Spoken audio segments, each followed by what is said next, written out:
I absolutely love what the Las Vegas Raiders have done so far this offseason. I understand that absolutely they need a running back, they need a quarterback. They definitely could improve in the trenches, but where everything starts is your coaching staff and your general manager. That's the most important thing right now. Playing in a division against three teams that all made the playoffs, that all have their quarterbacks of the future. The Raiders have a lot of work to do. Pete Carroll is just the start, goes along, retains Patrick Graham, who turned down less money to stay with the Raiders, could have went to the Jags, but decided not to. Goes out and gets his offensive coordinator in Chip Kelly, of course, who was a head coach at Oregon, was with the Niners, was with the Eagles.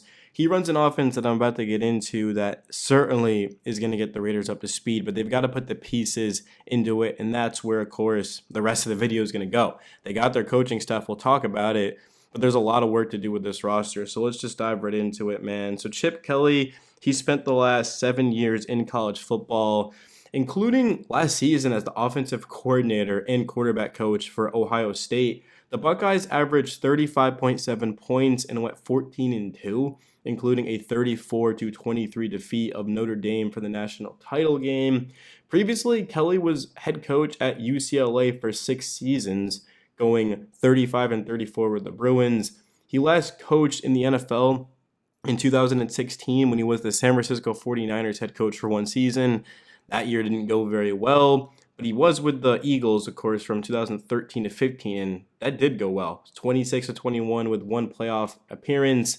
The addition of Kelly now completes the cycle, as I talked about. He will be the offensive coordinator. Patrick Graham is the defensive coordinator, and also special teams coordinator Tom McMahon ended up being retained. So two previous coaches back for the Raiders. Gotta love it, man. I mean, that's huge.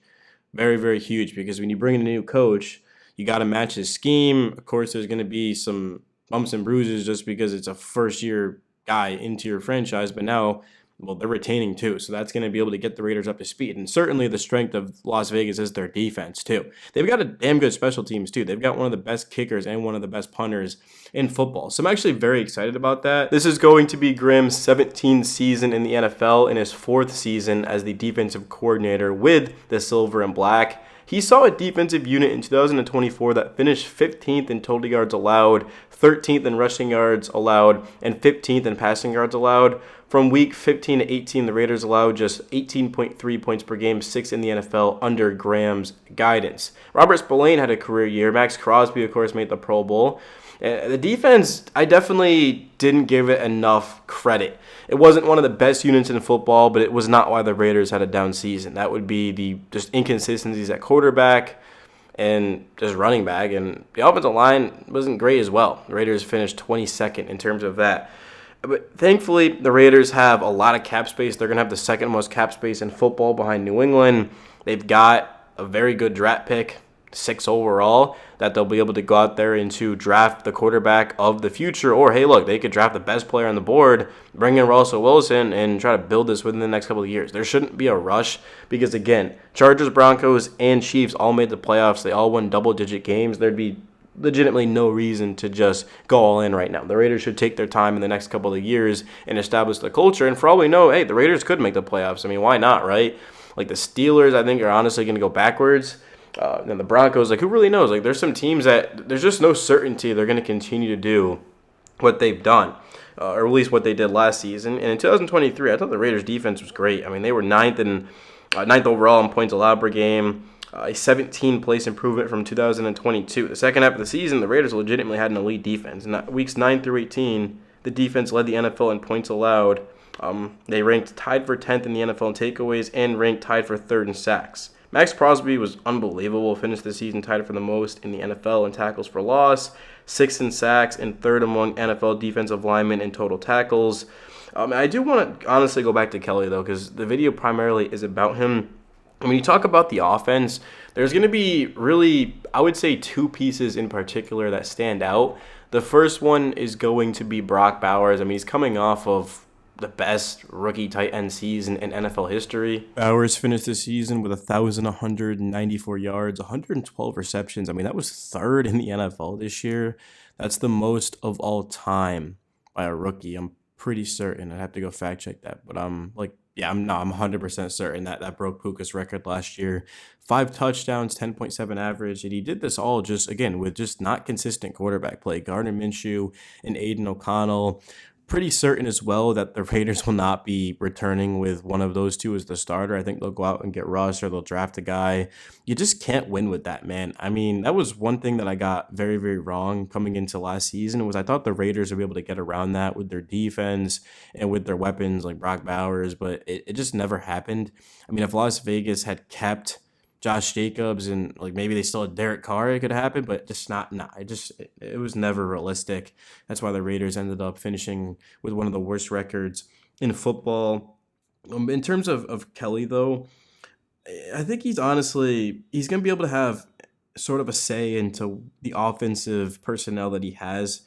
The Raiders got the sixth pick. They've got an extra third from trading Devontae Adams. They're gonna have more than 108 million in salary cap space. They've got a new GM running things. I mean, just look at Kelly. I mean, he's always been regarded as a gifted play caller. Has never been known as the best head coach, but his teams they've utilized a devastating tempo that led to a cutting edge strategic advantage that defined his time there, specifically at Oregon.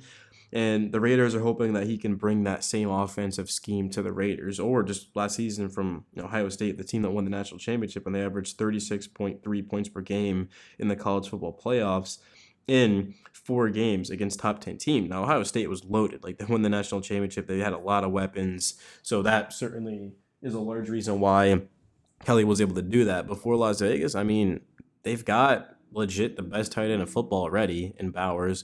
Jacoby Myers went over 1,000 yards. They could certainly find a running back. There's a good running back class, so they'll be able to go out and get one, and whether it be second round or third round. Man, I love Ashton Jenney, but that's just not realistic. Like, they're not going to be able to get him, man. That'd be awesome to get him like early second round. He's probably going to be a first round pick, but still, with all this cap space, I mean, the Raiders are going to be able to turn things around very quickly. And just looking at the Chargers, that they were in sort of a similar situation last year. I get they've got Justin Herbert, like they've got a guy to build around. They had talent, but I don't think the Raiders are that far off from being a playoff team, especially with Pete Carroll, a guy that just won in every single level. He's won a Super Bowl, of course, college. He was successful. He's been around coaching for 20 plus years. So I'm just excited to see the moves the Raiders continue to make. But it always starts with the coaches, and the Raiders have crushed it so far. Now they just need to add in free agents and then kill it in the draft too. So yeah, guys, it's your boy Swag. You can also find me over at Daily Raiders. I'll be trying to post just as consistent as I can covering this football team. And the move so far, absolute A+ to me, man. I mean, Pete Carroll is the head coach, John Spytek is the GM, and now Chip Kelly is offensive coordinator, retaining Patrick Graham. I mean, I couldn't have asked for more. But I think what I'm really most excited about is going to be who the quarterback of the future is. Is it going to be Cam Ward, Shador Sanders? Do the Raiders sort of take Jalen Milrow in the second round, gamble on his talent? Maybe there'll be another option as well. Who really knows? Like a Quinn Ewers. But I just think the Raiders have got to figure out who their guy is and just go from there. And Pete's proven that he can win with a rookie quarterback. He won with a rookie Russ. So